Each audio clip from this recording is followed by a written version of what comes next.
ધોરણ 8 વિષય ગણિત ચેપ્ટર નંબર 1 છે સમય સંખ્યાઓ રેશનલ નંબર્સ સમય સંખ્યાઓ એટલે કે રેશનલ નંબર્સ। તો આ ચેપ્ટરમાં આપણે આગળ વધતા પહેલા સૌ પહેલી સંખ્યા જે આવે છે એને પ્રાકૃતિક સંખ્યાઓ નેચરલ નંબર્સ કહેવામાં આવે છે। દાખલા તરીકે 1, 2, 3, 4 આ બધી છે એને પ્રાકૃતિક સંખ્યાઓ કહેવામાં આવે છે। કેવી સંખ્યાઓ કહેવામાં આવે છે? પ્રાકૃતિક સંખ્યાઓ કહેવામાં આવે છે। નેચરલ નંબર્સ કે જેની શરૂઆત 1 થી થઈ છે। તો આની ઉપરથી તમને ખ્યાલ આવે કે આ જે સંખ્યા છે એને ગણતરીની સંખ્યાઓ પણ કહેવામાં આવે છે। ગણતરીની સંખ્યાઓ પણ કહેવામાં આવે છે। ગણતરીની સંખ્યાઓ કહેવામાં આવશે। કાઉન્ટિંગ નંબર્સ એટલે કે ગણતરીની સંખ્યાઓ પણ કહેવામાં આવે છે। અને આ પ્રાકૃતિક સંખ્યાનો જે સમૂહ હોય એને દર્શાવવા માટે n એવો શબ્દ અક્ષરનો સંકેત કરવામાં આવે છે। n એટલે નેચરલ નંબર। તો આ ઉપરથી તમને ખ્યાલ આવશે કે સૌથી નાની પ્રાકૃતિક સંખ્યા 1 છે। સૌથી નાની પ્રાકૃતિક સંખ્યા કઈ છે? 1 છે। અને આ પ્રાકૃતિક સંખ્યાઓ છે એ અનંત સુધી વ્યાપેલી છે। અનંત સુધી એટલે એનો કોઈ અંત જ નથી। ત્યાર પછી પ્રાકૃતિક સંખ્યાઓ પછી આવે છે પૂર્ણ સંખ્યાઓ। પૂર્ણ સંખ્યાઓ જેને વોલ નંબર કહેવામાં આવે છે। પૂર્ણ સંખ્યાઓને શું કહેવામાં આવે છે? WHOLE wall numbers. Wall numbers એટલે પૂર્ણ સંખ્યાઓ, બરાબર। તો પ્રાકૃતિક સંખ્યાની શરૂઆત ક્યાંથી થાય છે? તો કે 1, 2, 3 એવી રીતે પ્રાકૃતિક સંખ્યાઓ જાય। તો પ્રાકૃતિક સંખ્યાની અંદર શૂન્યનો સમાવેશ થતો નથી। પ્રાકૃતિક સંખ્યામાં શૂન્યને ઉમેરી દેવામાં આવે તો એ સંખ્યા છે એ પૂર્ણ સંખ્યા બને છે। પ્રાકૃતિક સંખ્યાઓમાં શૂન્ય ઉમેરવામાં આવે તો એ પૂર્ણ સંખ્યા બને છે। તો તમે જોશો કે સૌથી નાની પૂર્ણ સંખ્યા કઈ થશે? સૌથી નાની પૂર્ણ સંખ્યા 0 છે। સૌથી મોટી કોઈ પૂર્ણ સંખ્યા નથી। અને આ જે પૂર્ણ સંખ્યાઓનો સમૂહ છે એને W વડે દર્શાવવામાં આવે છે।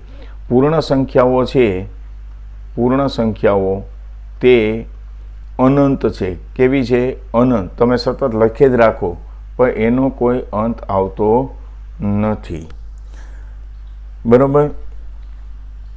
હવે ખાસ યાદ રાખજો કે પૂર્ણ સંખ્યાઓ છે, પૂર્ણ સંખ્યાઓ એ બધી પ્રાકૃતિક સંખ્યા છે। પૂર્ણ સંખ્યામાં જે સંખ્યાઓ આવે છે એ બધી પ્રાકૃતિક સંખ્યાઓ છે। પણ પ્રાકૃતિક સંખ્યાઓ છે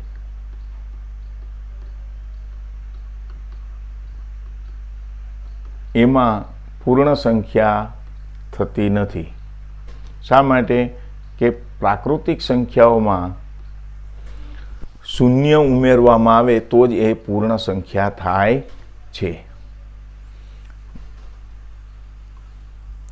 હવે જુઓ, આગળ જુઓ કે પૂર્ણાંક સંખ્યા।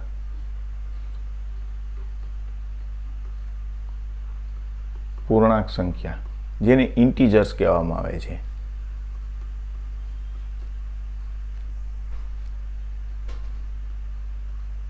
જેને ઇન્ટીજર્સ કહેવામાં આવે છે પૂર્ણાંક સંખ્યા। પૂર્ણાંક સંખ્યા કેને કહેવાય? કે જો પ્રાકૃતિક સંખ્યાની અંદર શું શું આવે છે? તો કે 1, 2, 3, 4 આવી ગણતરીની સંખ્યાઓ આવે છે। એમાં પછી આપણે શૂન્ય ઉમેરીએ તો શું થાય છે? પૂર્ણ સંખ્યા થાય છે, બરોબર છે। હવે આની અંદર ઋણ પૂર્ણાંક આવે। જુઓ -1 ઉમેરો -2, તો આ બધા ઋણ પૂર્ણાંકો કહેવામાં આવે છે. તો પૂર્ણાંક સંખ્યા કેને કહેવાય કે એની અંદર શું શું આવેલું હોય તો કે ઋણ પૂર્ણાંક,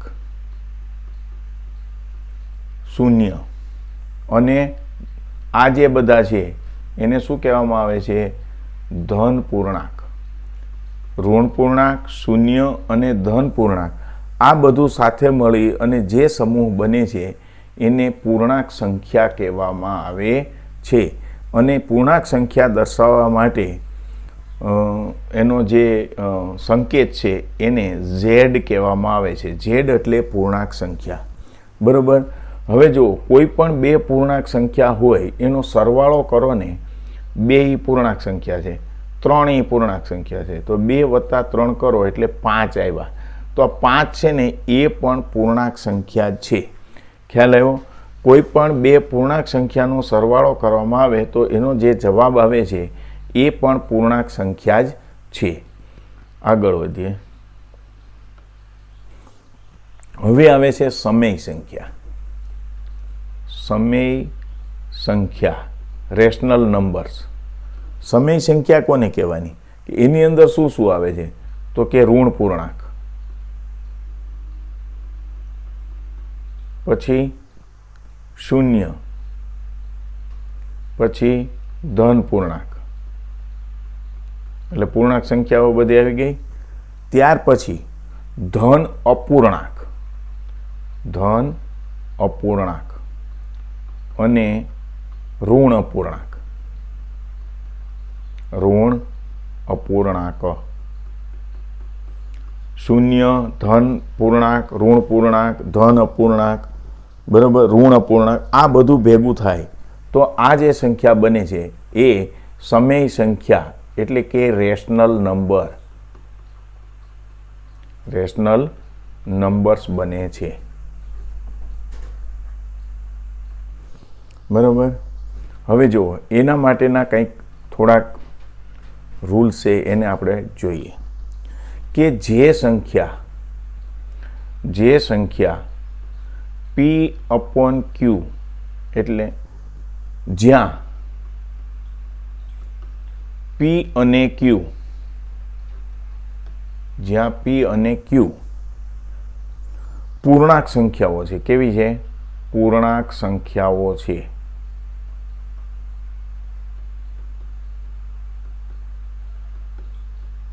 જ્યાં P અને Q પૂર્ણાંક સંખ્યાઓ છે અને Q બરાબર નોટ 0, છેદમાં જો ક્યાંય પણ શૂન્ય આવે છેદની અંદર તો એ શક્ય નથી.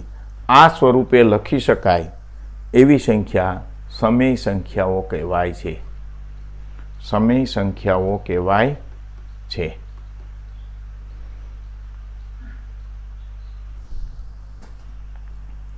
હવે કોઈ પણ બે સમય સંખ્યા હોય, દાખલા તરીકે 1/3 અને 1/5, તો આ બંને વચ્ચે અસંખ્ય પ્રમાણમાં અગણિત સમય સંખ્યાઓ આવેલી હોય છે. અને શૂન્ય છે એ સમય સંખ્યા માટે સરવાળા વિશે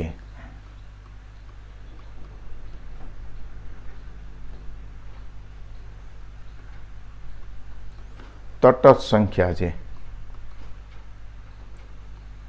સમય સંખ્યા એટલે શું શું આવે?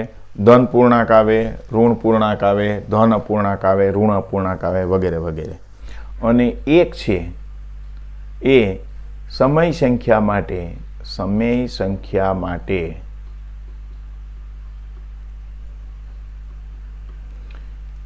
ગુણાકાર વિશે